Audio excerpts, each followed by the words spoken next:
জলটা নামছে দেখো চারিদিক থেকে।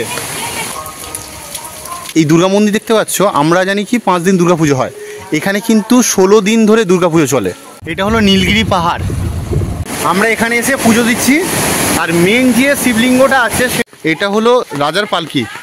প্রচণ্ড বৃষ্টি পড়ছে আর এখন আমরা যাচ্ছি ইমামির জগন্নাথ মন্দির দেখতে। কি জোরে জলটা নামছে দেখো। মেন মন্দির হলো এই জগন্নাথ মন্দির। সেগুলো কমপ্লিট করে এখন চলে এসেছি চাঁদিপুরে। আমরা চলে এসেছি বালেশ্বর স্টেশনে। আগের পরে দেখেছো আমরা কলকাতা থেকে বালেশ্বরে এসেছি। আর আজকে এখান থেকে গাড়ি বুক করে আমরা যাব পঞ্চলিঙ্গেশ্বর, আর তার সাথে কিছু সাইট সিন করবো। তো চলো সত্যিমারির আরও একটা নতুন ব্লগ শুরু করা যাক এখান থেকে। এটা হলো বালেশ্বর যে রেলওয়ে স্টেশন আছে সেটা, আর এটা হলো পার্কিং এরিয়া বাইরেটা, আর এটা নর্মাল এখন সাজানো গোছানো বেশ। বাইরে আছে অটো আছে, গাড়ি আছে। তো দেখা যাক কি গাড়ি বুক করা যায়। আমরা স্টেশনের কাছ থেকে গাড়ি বুক করলাম না, কারণ বাংলা কথা বলছি দেখে ওরা অনেক টাকা চেয়ে বসছে। সেই জন্যে আমরা একটু সামনের দিকে যাচ্ছি। দেখো আমাদের পিছনে যে রাস্তাটা আছে ওটা স্টেশন চলে যাচ্ছে, আর আমরা এখন যাচ্ছি এই সামনের দিকে। এদিকে ট্রাফিক আছে, মানে ট্রাফিক মোড়, সেই দিকেই যাচ্ছি। দেখা যাক গাড়ি পাওয়া যায় কিনা। দেখতে পাচ্ছি প্রচুর অটো আছে। এটা হলো ট্রাফিক মোড়, আর ওই পারেও গাড়ি আছে অনেক, ওখানে গেলেও গাড়ি পাওয়া যাবে। তা আমরা এখান থেকে রাস্তায় যাচ্ছিলাম, একটা দাদার সাথে কথা বললাম, তা ওনার সাথেই আমরা যাব। 1750 টাকা নিয়েছে 4 জনের গাড়ি। অটো বলছিল 1800 আর গাড়ি বলছিল 2000। তো আমরা এখান থেকে গাড়ি করে নিয়েছি, আমাদের পড়েছে 1750 টাকা। আমরা গাড়িতে উঠে গেছি, এখন যাচ্ছি পঞ্চলিঙ্গেশ্বরের দিকে।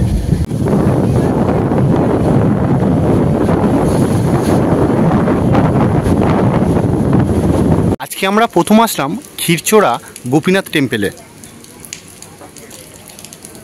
এটা হলো মন্দিরের গেট।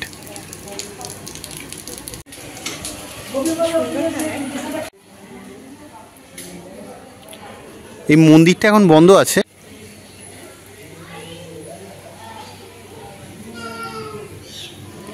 আমরা এসেছি 12:30 বেজে গেছে। এই মন্দিরটা সকাল 5টা থেকে 12:30 পর্যন্ত খোলা থাকে, আর তারপরে আবার বিকেল 4টে থেকে 8:30 পর্যন্ত খোলা থাকে।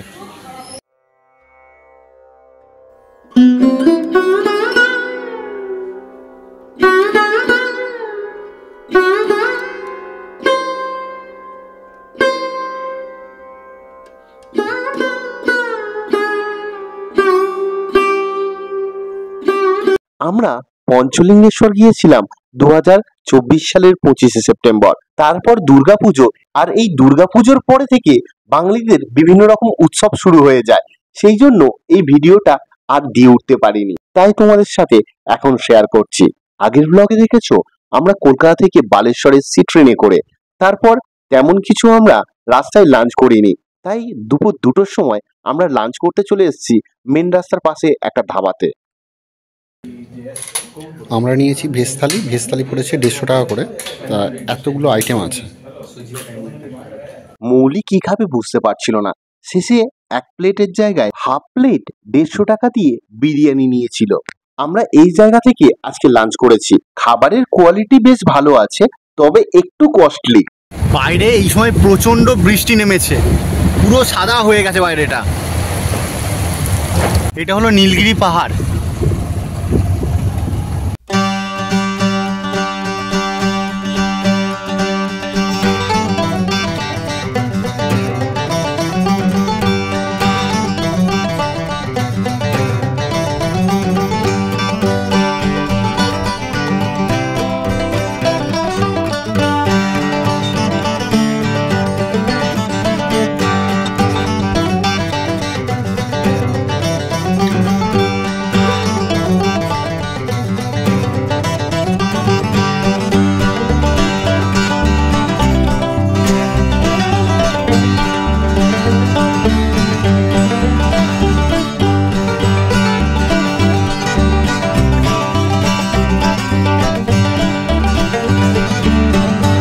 পার্কিং এরিয়া, এখানে আমাদের গাড়িটা পার্ক করা রয়েছে।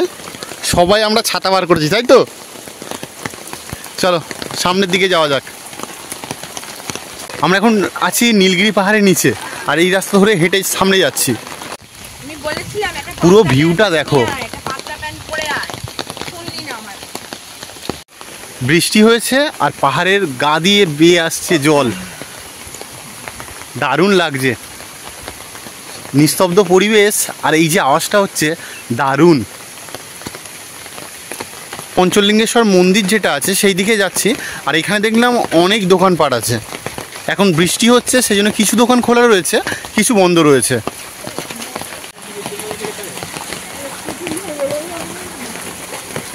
পাহাড়ে গাছপালা ভর্তি আর এর পরিবেশটা অন্যরকম। সকাল থেকে মাঝে মাঝে এত বৃষ্টি হচ্ছে, এখানে যে দোকানপাটগুলো আছে বেশিরভাগ দোকানপাট বন্ধ রয়েছে। জলটা নামছে দেখো চারিদিক থেকে, ওই দেখো পুরো ঝর্ণার আকারে নামছে, প্রচুর জল নামছে প্রচুর, আর বৃষ্টিটা প্রচণ্ড হয়েছে। এই হলো মন্দিরের গেট, এইখান থেকে সিঁড়ি শুরু হচ্ছে। আর এই গেটের মুখে এখানে জুতো রাখার জন্য 5 টাকা করে টিকিট কাটা হচ্ছে। কি জোরে জলটা নামছে দেখো।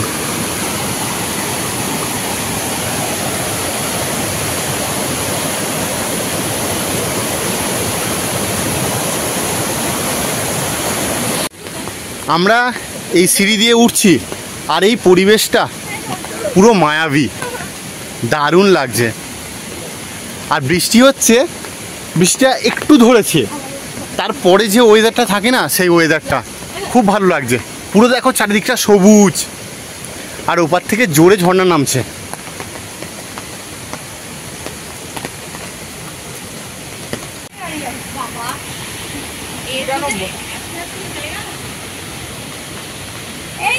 সাইনি বসে পড়েছে।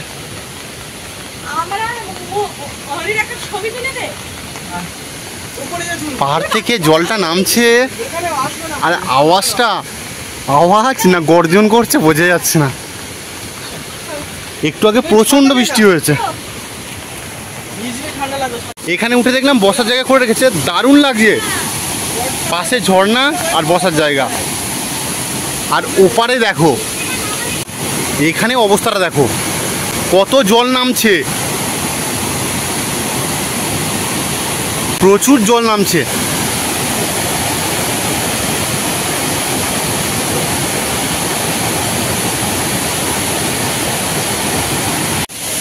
এবার এখান থেকে খাড়াই শুরু হলো।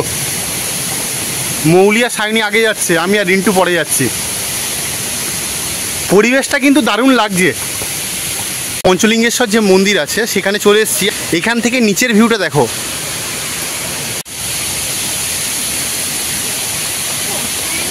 এখান থেকে প্রচুর জল আসছে।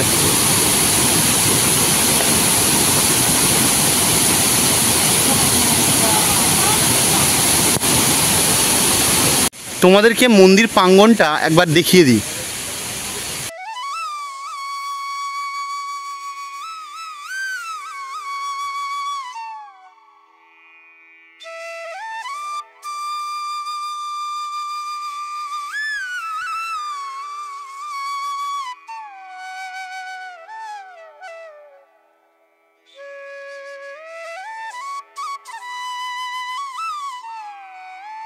এখানে দেখলাম একটা দোকান রয়েছে, পুজোর সমস্ত কিছু এই দোকানেই পাওয়া যাবে।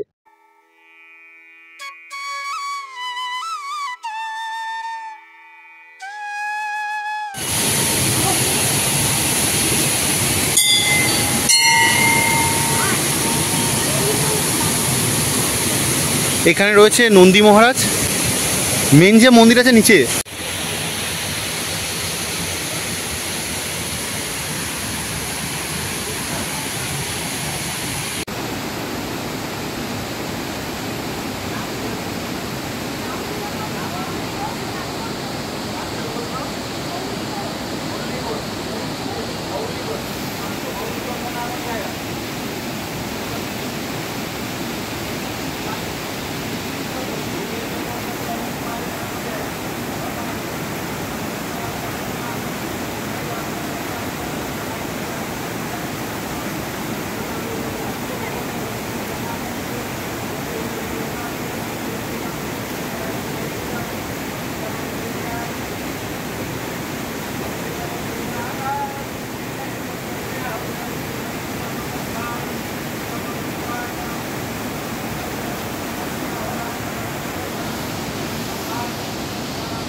আমরা এখানে এসে পুজো দিচ্ছি, আর মেন যে শিবলিঙ্গটা আছে সেটাই জলের নিচে আছে।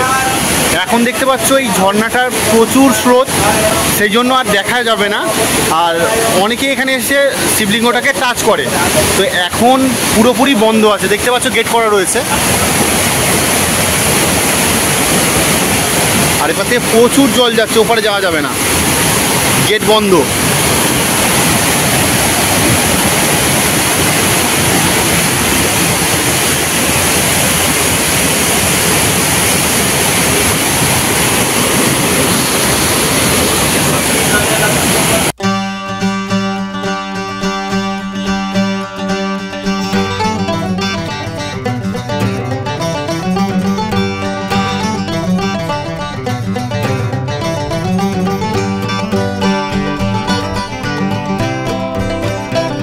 আমাদের পঞ্চলিঙ্গেশ্বর মন্দির দেখা হয়ে গেল। এবার আমরা পঞ্চলিঙ্গেশ্বর মন্দির দেখে নিচের দিকে নামছি। আর পরিবেশটা বেশ মায়াবী লাগছে, অন্ধকার হয়ে যাচ্ছে তাড়াতাড়ি। চলো নিচের দিকে যাওয়া যাক পরবর্তী গন্তব্যে যাওয়ার জন্য। নিচে যে 5 টাকা জুতো রাখার জন্য নিয়েছে, এখানে জুতোটা রাখতে হবে। উপর দিকে একটা রাধা গোবিন্দ মন্দির আছে, এখানেও থাকার জন্য হোটেল আছে, তবে রাত হয়ে গেলে আর কিছু দেখা যাবে না, সেই জন্য আমরা এখান থেকে চাঁদিপুর চলে যাব। এখানে দেখলাম টয়লেটের জন্য বেশ ভালো ব্যবস্থা করা রয়েছে। আমরা নেমে আসছি, আর এই জায়গাটা বেশ দারুণ লাগছে। আর উপরে দেখো মেঘগুলো, খুব ভালো লাগছে দেখতে। পার্কিং লটে চলে এসেছি, সামনেই গাড়ি আছে আমাদের। এটা হলো পঞ্চলিঙ্গেশ্বর ঢোকার গেট। যাওয়ার সময় দেখাতে পারিনি, প্রচণ্ড বৃষ্টি হচ্ছিল বলে।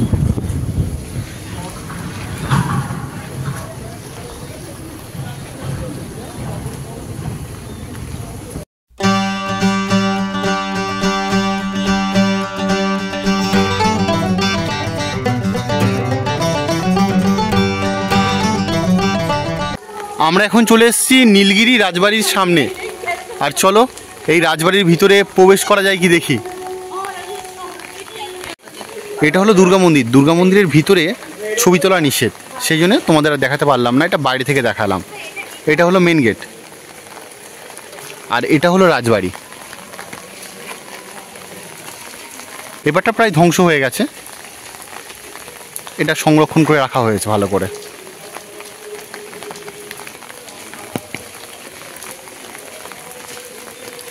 এটা হলো রাজার পালকি। এটা হলো কুয়ো, আর এই কুয়োটার ভিতর দিয়ে রাস্তা আছে। এই কুয়োটা থেকে আর একটা কুয়োতে যাওয়া যায়। এখানে এই কুয়োটা আছে, আর একটা কুয়ো কোথায় আছে সেটা জানি না। এখানে যে কাকুগুলো আছেন তারাই আমাদেরকে এই খবরটা দিল। এই দুর্গা মন্দির দেখতে পাচ্ছ, আমরা জানি কি 5 দিন দুর্গাপুজো হয়, এখানে কিন্তু 16 দিন ধরে দুর্গাপুজো চলে।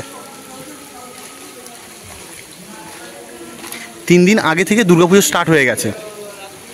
এটা হলো নীলগিরি জগন্নাথ মন্দির।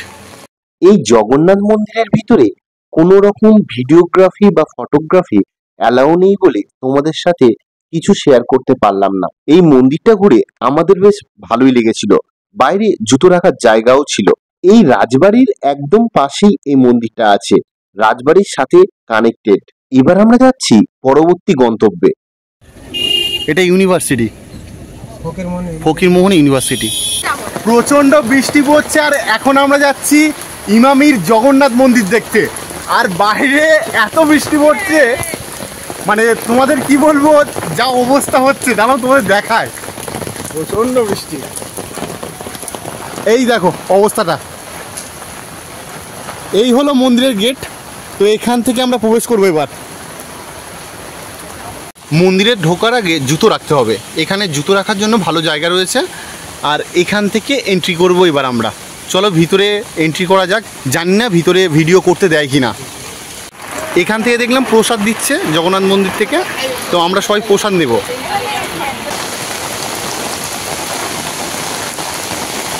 প্রচুর বৃষ্টি হচ্ছে, এই দেখো।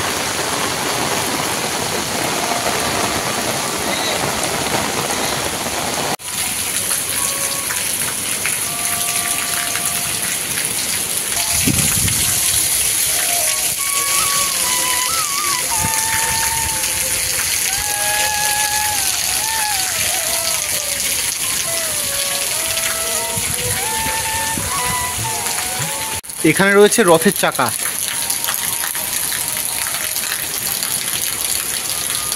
এখন আমি যাচ্ছি মেন মন্দিরের দিকে।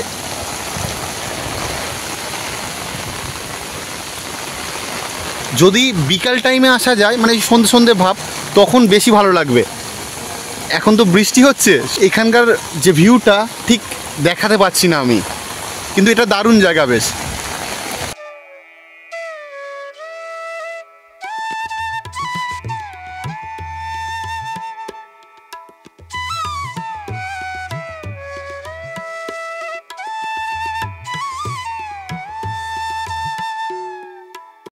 আমরা এখন দাঁড়িয়ে রয়েছি মেন জগন্নাথ মন্দিরে। এই মন্দিরের আশেপাশে দেখো অনেক দেবদেবীর ছোট ছোট মন্দির রয়েছে। আমরা এখন মেন জগন্নাথ মন্দিরটাকে প্রদক্ষিণ করছি, আর এই মন্দিরের গায়ে দেখলাম বিভিন্ন রকমের দেবদেবীর মূর্তি করা রয়েছে।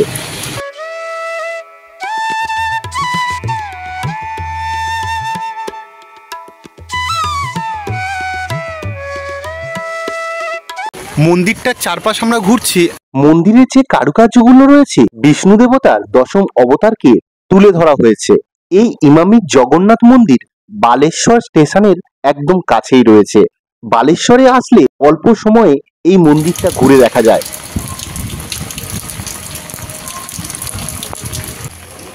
এটা হলো কাশী বিশ্বনাথ টেম্পল।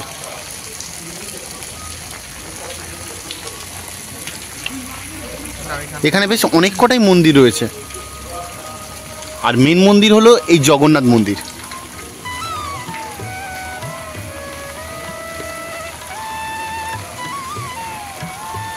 এখনো অল্প অল্প বৃষ্টি হচ্ছে, আর মন্দিরের সৌন্দর্যটা কিন্তু এবার আরো ভালো লাগছে।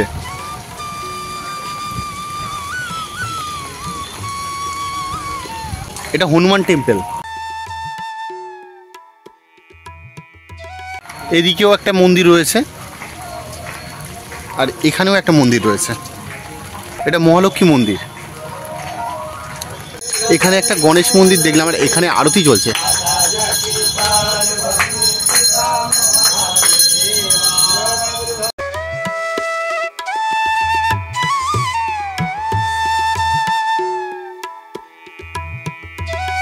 লিঙ্গেশ্বর মন্দির ও আদার্স যে সাইট সিনগুলো আছে সেগুলো কমপ্লিট করে এখন চলে এসেছি চাঁদিপুরে। আর আমার পিছনে যেটা দেখতে পাচ্ছ এটা হলো সমুদ্র। আর এখন তো জল নেমে গেছে, আর অন্ধকার বলে কিছু দেখা যাচ্ছে না। এটা কালকে সকালে তোমাদের সাথে শেয়ার করব। আমরা চাঁদিপুরে এসে এই হোটেলটায় উঠেছি। আমরা চাঁদিপুরে চলে এসেছি অনেকক্ষণ আগেই, তোমরা দেখলে তো। আমরা এখন ফ্রেশ হয়ে নিয়েছি, এবার আমরা খেতে বসবো। খুব খিদে পেয়েছে, তাই তো? প্রচুর খিদে পেয়েছে। এবার খাবারটা নিয়ে এসছে রিন্টুদা আর অমিত গিয়ে, ওরা বলে এসেছিল হোম ডেলিভারি দিয়ে গেছে। তো দেখি কি এনেছি। আমরা রাতের খাবার খেতে বসে গেছি। আমরা তিনজন নিয়েছি বিরিয়ানি, আর মৌলি নিয়েছে মাছ ভাত। মাছ ভাত নেওয়াটাই আমার ভুল হয়েছে, চারদিকে আমার ঝোল ফোল পড়ে যাচ্ছে। আমি যদি এবারে বিরিয়ানি খেয়ে দিই তো ভালো হতো। রিন্টু বিরিয়ানি কেমন করেছে?